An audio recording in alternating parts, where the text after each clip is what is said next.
Bismillahirrahmanirrahim. Assalamualaikum warahmatullahi wabarakatuh. Waalaikumsalam. Selamat pagi ibu-ibu.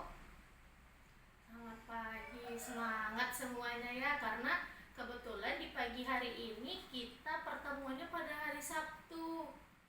Nah, karena ada keterbatasan waktu juga, nanti minggu depan saya tidak bisa mengadakan pertemuan di kelompok selanjutnya. Jadi pada pertemuan kali ini kita gabung aja nih ya, antara kelompok Bu Santi sama kelompok Bu Karni.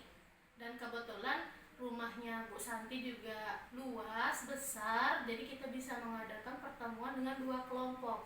Nah, sebelumnya saya juga berterima kasih kepada Bu Santi sudah menyediakan rumah, menyediakan tempat untuk kita pertemuan kali ini, dan juga disediakan hidangan makanan dari ibu-ibu nih. Saya berterima kasih sekali. Nah, pada pertemuan kali ini saya akan memulai pokok bahasan yang sama dengan sebelumnya. Dan sebelumnya kita memulai pelajaran, kita memulai materi, baiklah kita untuk berdoa menurut kepercayaan masing-masing. Berdoa mulai, berdoa selesai. Nah, ibu-ibu, pada pertemuan sebelumnya ada yang masih ingat tidak saya membahas apa ya? Iya ibu, coba ada tidak yang mau tunjuk tangan? Iya ibu yang di sana, ibu siapa ya? Ini anggotanya Bu Karni nih, kalau saya tidak salah ketemu minggu kemarin. Iya ibu, betul, pengertian anak katanya. Terus pengertian hak-hak anak, apa-apa aja hak-hak anak itu. Iya betul ibu-ibu. Ada yang masih ingat tidak hak-hak anak itu apa-apa aja? Iya, hak untuk mendapatkan pendidikan, hak untuk dianggap di keluarganya, hak untuk mendapatkan keluarga, hak untuk mendapatkan kasih sayang, betul. Nah, ibu-ibu, baik, di pertemuan kali ini itu bersambung lah, ibaratnya nyambung dengan pertemuan kita yang kemarin, karena pada pertemuan kali ini saya akan membahas penelantaran. Nah, ibu-ibu, ada yang sudah tahu tidak apa itu penelantaran? Tidak ada yang tunjuk tangan, mungkin lupa ya apa itu penelantaran. Nah, ibu-ibu, penelantaran terhadap anak itu adalah di mana anak-anak itu tidak mendapatkan haknya, seperti tadi hak untuk berpendidikan, hak untuk dianggap di rumahnya, hak untuk menjadi dia itu anak di rumahnya. Karena terdapat beberapa permasalahan di lapangan juga, banyak anak-anak itu yang dilantarkan oleh orang tuanya. Sekarang diakibatkan apa? Ekonomi, karena memang ekonomi sekarang juga sulit, ekonomi sekarang juga bahan-bahan pokok juga pada mahal. Itu yang mengakibatkan orang tua fokus untuk di ekonomi dan menelantarkan anak-anaknya. Itu yang mengakibatkan anak-anak merasa dilantarkan, anak-anak merasa tidak terpenuhi hak-haknya. Maka dari itu tujuan pertemuan kita kali ini, saya akan pengen ibu-ibu itu mengetahui apa itu penelantaran, apa itu jenis-jenis penelantaran, dan ketiga, ibu-ibu mengetahui cara mencegah penelantaran tersebut. Nah, ibu-ibu siap untuk kita pertemuan kali ini dan membahas tentang penelantaran?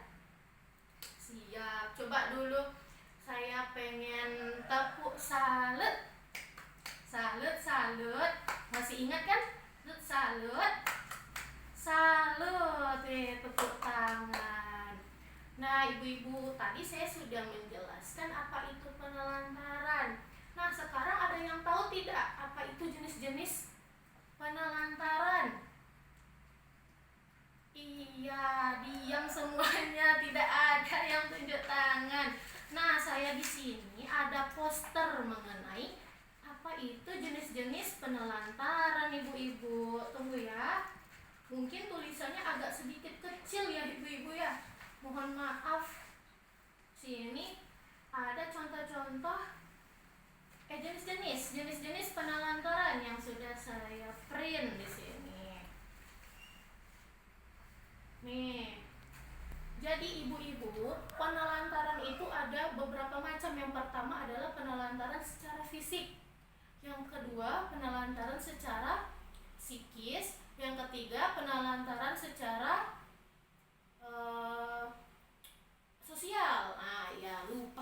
maaf ya Bu ya.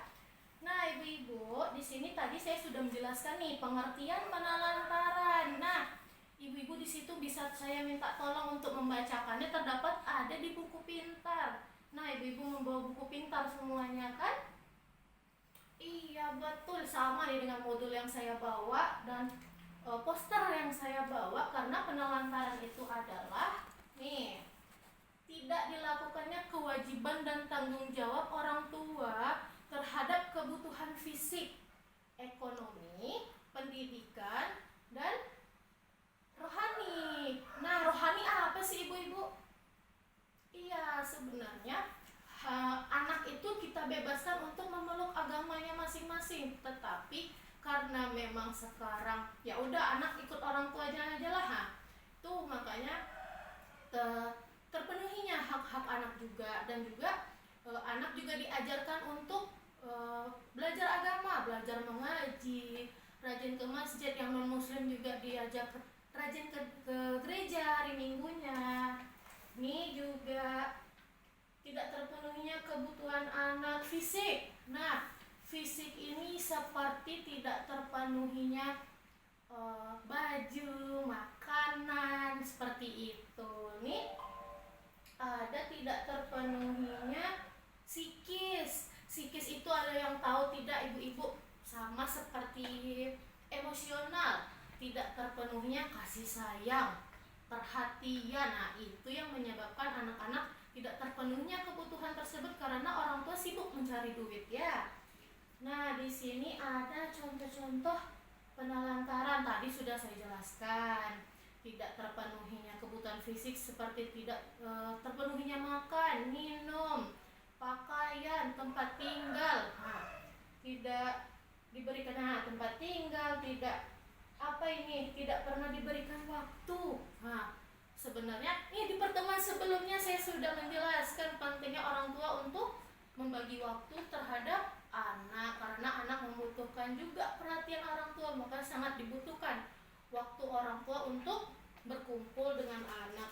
Karena juga makanya kenapa saya setiap pertemuan, ibu coba ingat apa pertemuan kita sebelumnya, karena pertemuan yang kita selenggarakan setiap bulannya itu berkaitan ibu-ibu. Jadi ibu-ibu jadinya paham, jadi ibu-ibunya ngerti, oh gini.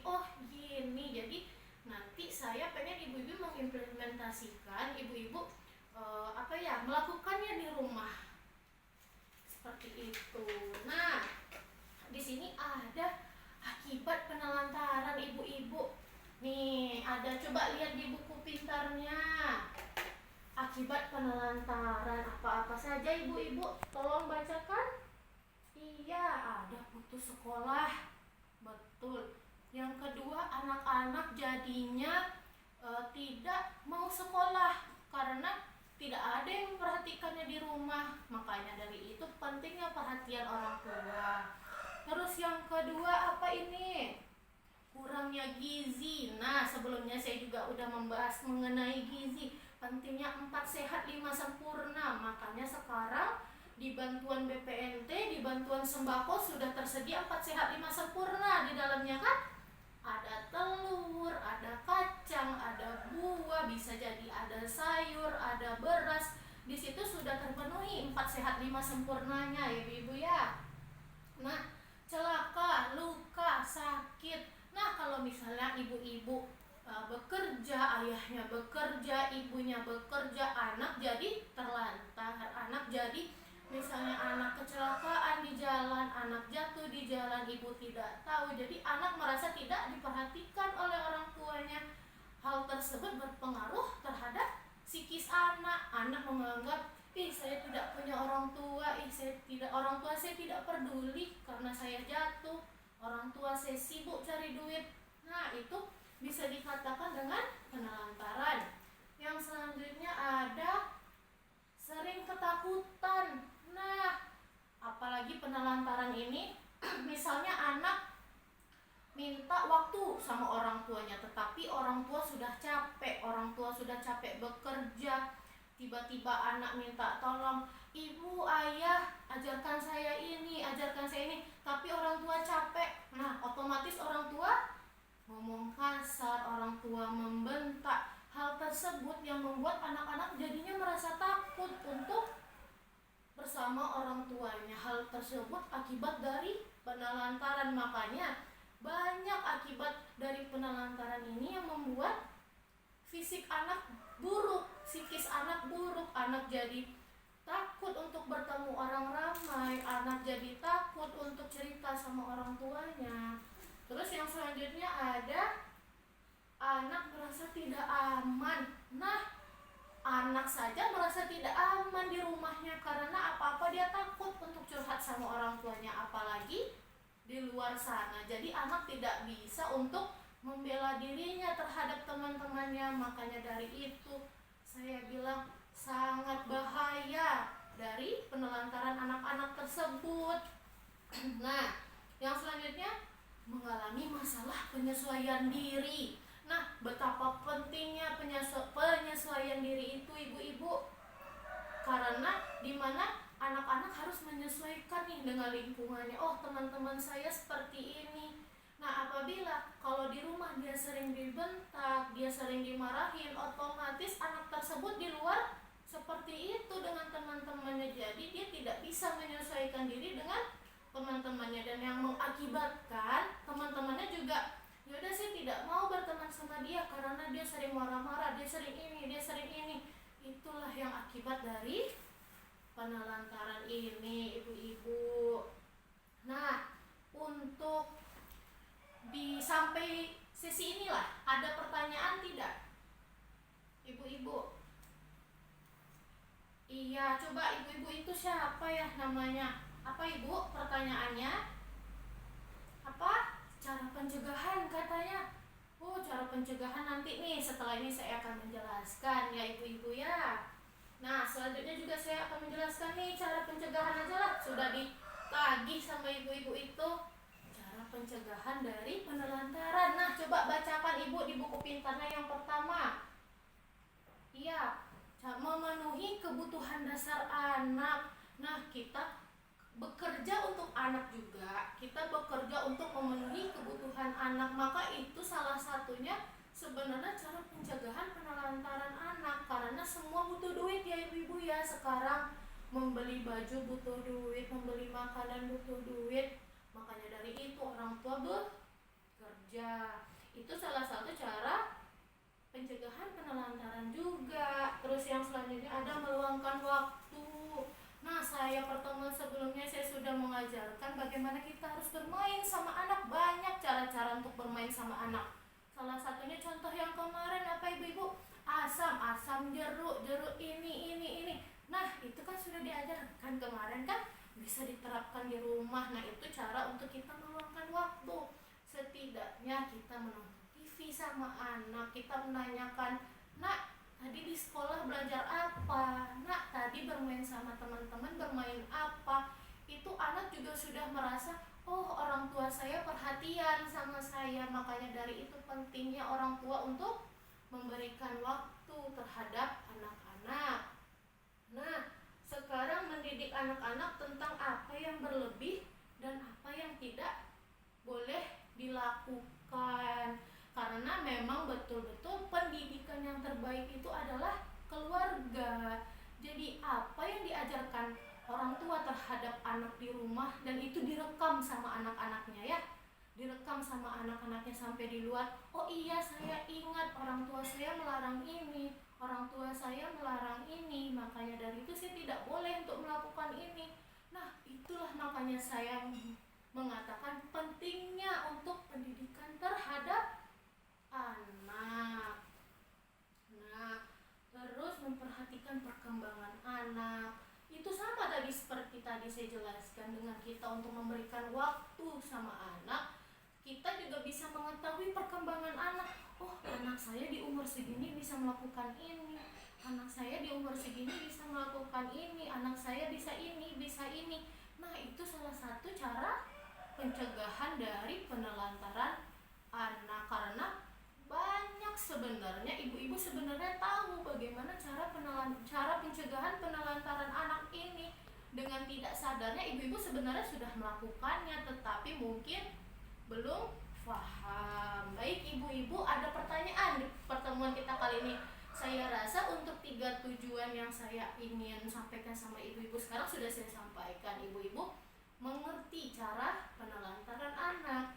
Ibu-ibu paham jenis-jenis penelantaran. Ibu-ibu juga paham mengenai cara pencegahannya. Nah, ada pertanyaan tidak ibu-ibu? Ya, gimana ibu-ibu? Ya, seperti katanya di cerita Tasprin. Tasprin apa Taspirin itu ya, saya lupa. Itu merupakan pencegahan atau tidak ya ibu-ibu pertanyaannya? Iya. Nah, ibu-ibu menurut cerita di Taspirin itu sebuah pencegahan, mohon maaf. Itu salah satu penelantaran terhadap anak. Karena yang pertama, anak dibiarkan untuk bekerja. Padahal sebenarnya anak itu boleh saja bekerja, tetapi telah untuk gimana ya? Telah mencukupi umur lebih dari 18 tahun. Karena di bawah 18 tahun kewajiban anak itu adalah untuk belajar pendidikan. Nah, di cerita tersebut kita Taspirinnya itu bekerja menjaga adik-adiknya karena memang ibunya sudah meninggal. Ayahnya harus bekerja di luar kota.